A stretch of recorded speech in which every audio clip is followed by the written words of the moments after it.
స్నేహితులారా, ఈ సమయాన్ని బట్టి దేవునికి వందనాలు తెలియజేస్తూ ఉన్నాను. ప్రేమపూర్వకంగా మిమ్మల్ని అందరినీ వాక్య ధ్యానంలోనికి ఆహ్వానిస్తూ ఉన్నాను. ఈ సంవత్సరం 2026 మొదటి ఆదివారంకు గాను మనకు అందించబడినటువంటి అంశము అందరికీ దేవుని ప్రేమను వెల్లడి చేయుట, అందరికీ దేవుని ప్రేమను వెల్లడి చేయుట అనే ఈ అంశాన్ని మనకు అందించినారు. ఈ వాక్య ధ్యానంలోనికి ప్రేమపూర్వకంగా మిమ్మల్ని అందరినీ ఆహ్వానిస్తూ ఉన్నాను. ఈ సంవత్సర కాలం అంతా దేవుడు మిమ్మల్ని, మీ కుటుంబంలను దీవించి అనేక మేళ్లతో, ఆశీర్వాదములతో నింపాలని ప్రార్థన చేయుచు ఉన్నాను. మీ ప్రార్థన మనవులు తెలియజేయండి. నమ్మకంగా మీ కొరకు ప్రార్థిస్తాము. ఈ వీడియో మీ ఆధ్యాత్మిక జీవితంలో ఉపయోగకరంగా ఉంది అని మీకు అనిపిస్తే ఈ ఛానల్ను సబ్స్క్రైబ్ చేసుకునవలసినదిగా మనవి చేస్తూ ఉన్నాను.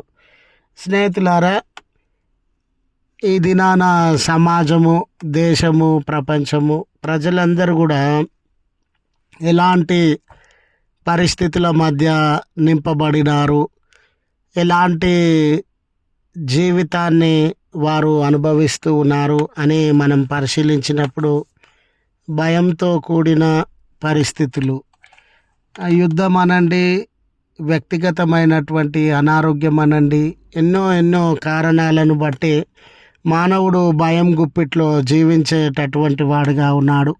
తిరస్కారముల మధ్య ఈ మతము, కులము, జాతి, ప్రాంతము, భాష, ఎన్నో తిరస్కారముల మధ్య ఒకరి పట్ల ఒకరు ద్వేషం కలిగి హింసాయుతమైన పరిస్థితుల మధ్య జీవిస్తూ ప్రజలు నలిగిపోతూ ఉన్న, ప్రజలు బాధింపబడుతూ ఉన్న పరిస్థితులను మనము గమనించేటటువంటి వారంగా ఉన్నాం. మానవుడికి దొరకాల్సినటువంటి ప్రేమ దొరకక, మానవుడికి దొరకాల్సినటువంటి గౌరవము దొరకక వారు ఒంటరితనాన్ని అనుభవించేటటువంటి వారుగా ఉండినారు. ఈరోజు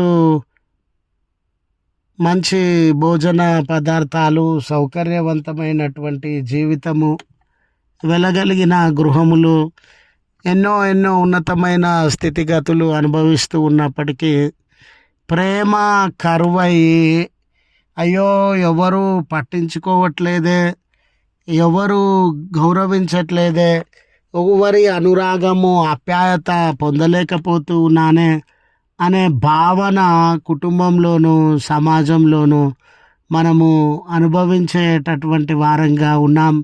అందరికీ దూరమై, అందరి ఆప్యాయతకు, ఐక్యతకు, సహవాసానికి దూరమై ఒంటరితనంలో జీవించేటటువంటి వారంగా ఉన్నాం. ఇలాంటి తరుణంలో దేవుని యొక్క ప్రేమను అందరికీ వెల్లడి చేయండి అనే అంశాన్ని మనకు అందించినటువంటి వారుగా ఉన్నారు. ఈ దినం మనం చదువుకున్నటువంటి లేఖన భాగంలో అందుకు కూడా గమనించినప్పుడు దేవుడు అబ్రహామును పిలిచేటటువంటి వాడుగా ఉన్నాడు. మరి అబ్రహామును దేవుడు పిలిచే కాలానికి అబ్రహాం కంటే గొప్ప వ్యక్తులు ఉండవచ్చు, అబ్రహాం కంటే నాగరికత తెలిసిన వ్యక్తులు ఉండవచ్చు, అభివృద్ధి చెందిన పరిస్థితులు కలిగిన వ్యక్తులు ఉండవచ్చు. మెసొపొతేమియా నాగరికత అంటాం కదండి, అప్పటికే అది చాలా అభివృద్ధి చెందిన నాగరికతగా, మరి బబులోను నాగరికత అప్పటికే చాలా అభివృద్ధి చెందిన నాగరికతగా ఉండినటువంటి దినాలలో అతి సామాన్యమైనటువంటి సమూహానికి, అతి సామాన్యమైన పరిస్థితులకి సంబంధించినటువంటి వ్యక్తిని, అబ్రహాం గారిని దేవుడు పిలిచేటటువంటి వాడుగా ఉన్నాడు. ఈరోజు మనమందరం కూడా పిలువబడినటువంటి వారంగా ఉన్నామండి. లోకము పరిస్థితి కంటే మనము తక్కువ స్థాయిలో ఉండవచ్చు, లోకపు పరిస్థితుల కంటే మనం వెనుకబడినటువంటి స్థాయిలో ఉండవచ్చు, లోకపు పరిస్థితుల కంటే మన జీవితాలు చాలా పతనమైన స్థితిలో ఉండవచ్చు. అలాంటి స్థితులలో నుండి దేవుడు మనల్ని పిలిచేటటువంటి వాడుగా ఉండినాడు. అబ్రహామును ఆ, ఎందుకు ఆయనను పిలిచినటువంటి విధానాన్ని గమనించినట్లయితే, అప్పటి వరకు ఆయనకు సౌకర్యవంతంగా ఉన్నటువంటి జీవితంలో నుండి, ఆ ప్రొటెక్షన్లో నుండి, సెక్యూరిటీలో నుండి బయటకు పిలుస్తున్నాడండి. తన ఎవరికైనా వారి దేశంలో నివసించడం సౌకర్యవంతంగా ఉంటుంది, బంధువుల మధ్య నివసించడం సౌకర్యవంతంగా ఉంటుంది, తన వృత్తిలో ఉద్యోగంలో అప్పటి వరకు చేసుకొనుచు ఉన్నటువంటి వృత్తి ఉద్యోగాలలో నివసించడం అనేది సౌకర్యవంతంగా ఉంటుంది. వాటన్నిటినీ విడిచిపెట్టి రావడం అనేది కొంచెము కష్టతరమైన పరిస్థితిగా ఉంటుంది. అయితే ఎక్కడికి వెళ్ళాలనో, ఏ వృత్తిలో పాల్గొనాలనో, ఎలాంటి ప్రజల మధ్య నివసించాలనో అబ్రహాంకి తెలియనటువంటి పరిస్థితి. కానీ ఇక్కడ అబ్రహాంకి పిలిచినటువంటి పిలుపును గమనించినప్పుడు ఆయన పిలుపు సార్వత్రికమైనటువంటి పిలుపుగా ఉండింది. ఇన్ని రోజులు నీ జీవితము ఒక కుటుంబానికి, ఇన్ని రోజులు నీ జీవితము ఒక ప్రాంతానికి, ఇన్ని రోజులు నీ జీవితము కొంతమంది వ్యక్తులకి సంబంధించినటువంటిదిగా ఉండిందేమో, కానీ నీ జీవితము ప్రపంచానికి సంబంధించినటువంటి జీవితంగా ఉండాలని, నీ జీవితము ఈ ప్రపంచానికి మాదిరికరమైనటువంటి జీవితంగా ఉండాలని, ఈ ఉన్న ప్రపంచము అసూయ ద్వేషములతో, ఉన్న ప్రపంచము ప్రేమ కరువై, అనురాగం కరువై, విభజనలతో, ద్వేషంతో నింపబడి ఉంది.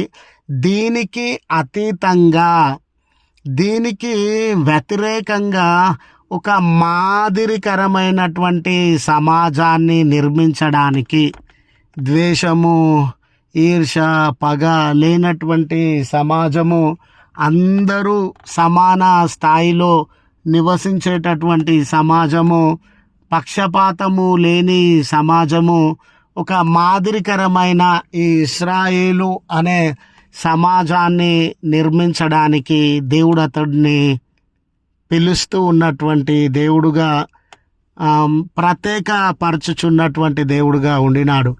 ఈ నూతన సంవత్సరము మొదటి ఆదివారపు దినాన విశ్వాసులారా, స్నేహితులారా, మనల్ని కూడా దేవుడు ఈ కుళ్ళుతో, కుతంత్రాలతో, అసూయ ద్వేషములతో, రాజకీయాలతో, విభజనలతో కూడినటువంటి పరిస్థితులలో నుండి మనల్ని ప్రత్యేకంగా పిలుస్తూ ఉన్నాడు.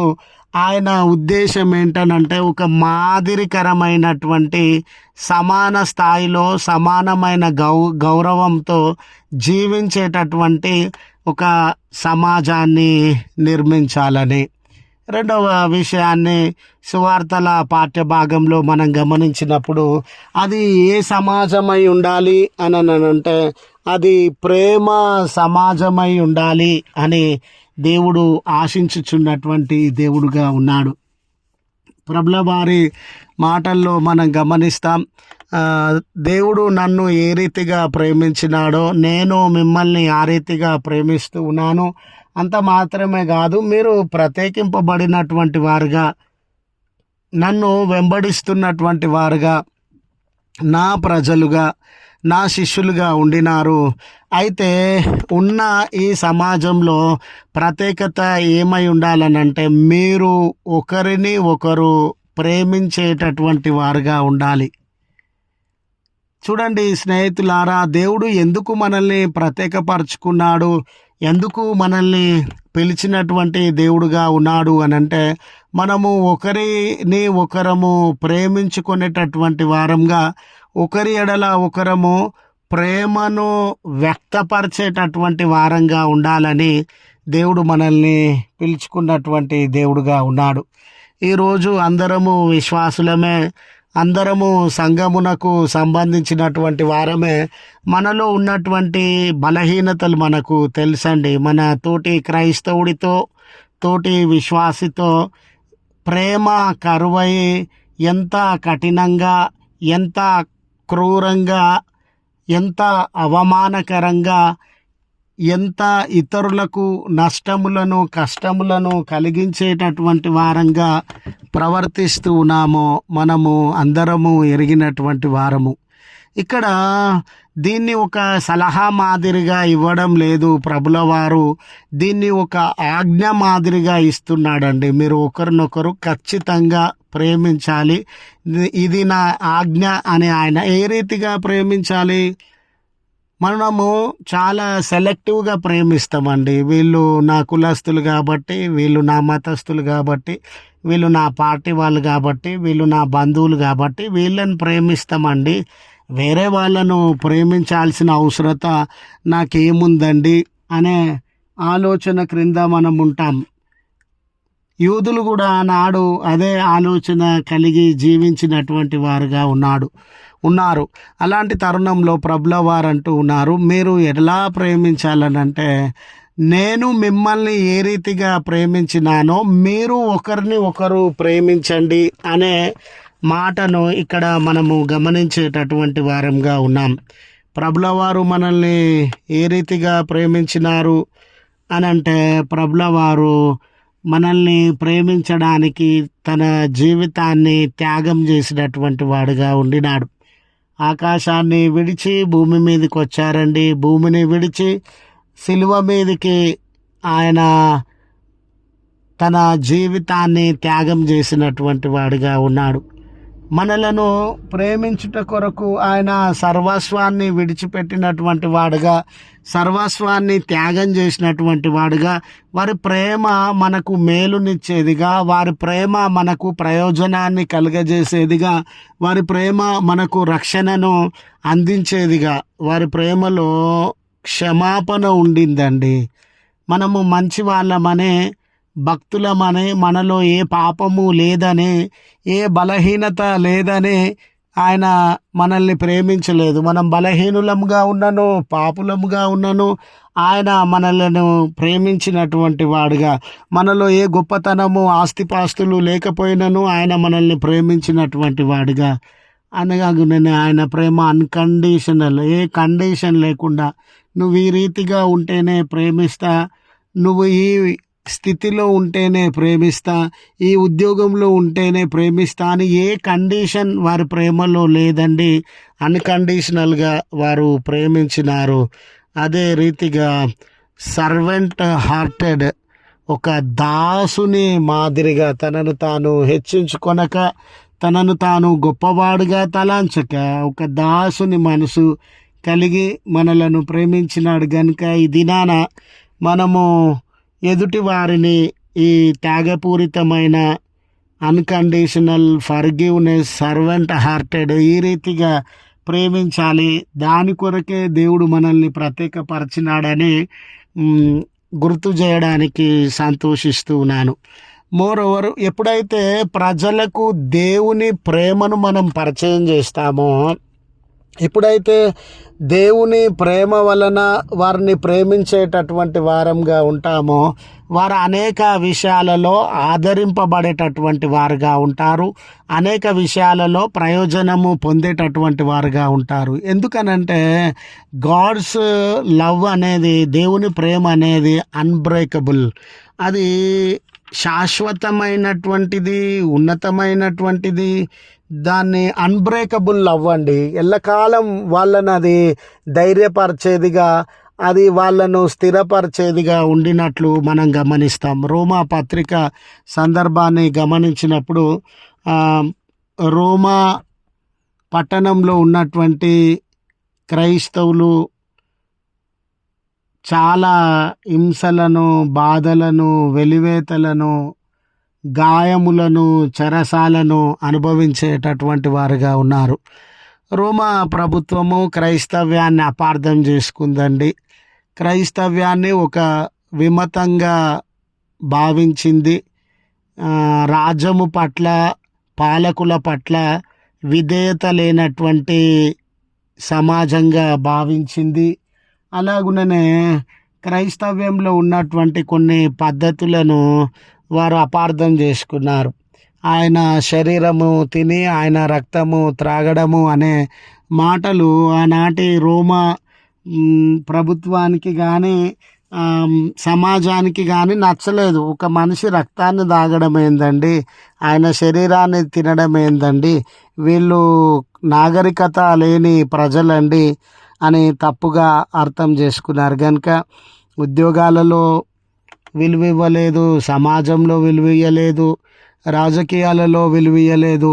ప్రక్కన పెట్టడానికి, వెలివేయడానికి, గాయపరచడానికి, దాడులు చేయడానికి, చెరసాలలో వేయడానికే ఆనాటి ప్రభుత్వము ప్రయత్నించింది. ఇలాంటి సమస్యల మధ్య, గాయముల మధ్య ఎవ ఎవరు వారిని ఆదరించాలా, ఎవరు వారిని ధైర్యపరచాలా, ఎవరు వారికి ఉన్నతమైనటువంటి ఆదరణను అనుగ్రహించి గొప్ప నిరీక్షణను వారి జీవితాలలో స్థాపించాలా, ఏ మాట వాళ్ళకి ధైర్యము ఇవ్వగలుగుతుంది అనే పరిస్థితుల మధ్య పౌలు గారు వారికి దేవుని యొక్క ప్రేమను, క్రీస్తు యొక్క ప్రేమను పరిచయం చేస్తూ ఉన్నాడు. ఈరోజు క్రైస్తవుడు అయినందుకు, దేవుణ్ణి వెంబడిస్తూ ఉన్నందుకు నీ ఆస్తి దూరమై ఉండొచ్చు, నీ అంతస్తు దూరమై ఉండొచ్చు, నీ ఉద్యోగం దూరమై ఉండవచ్చు, నీ భద్రత దూరమై ఉండవచ్చు, జీవితంలో ఎన్నైనా దూరమై ఉండవచ్చు. కానీ క్రీస్తు ప్రేమ నీ నుంచి దూరము కాలేదు. ఆ క్రీస్తు ప్రేమ నీతో ఉంది గనుక నువ్వు ధైర్యంగా ఉండు. క్రీస్తు ప్రేమ నీలో ఉంది గనుక నువ్వు పునరుద్ధరించబడతావు. క్రీస్తు ప్రేమ నీలో ఉంది గనుక నీ జీవితము నిరీక్షణతో జీవించు, మంచిని, భవిష్యత్తును దేవుడు అనుగ్రహిస్తాడని.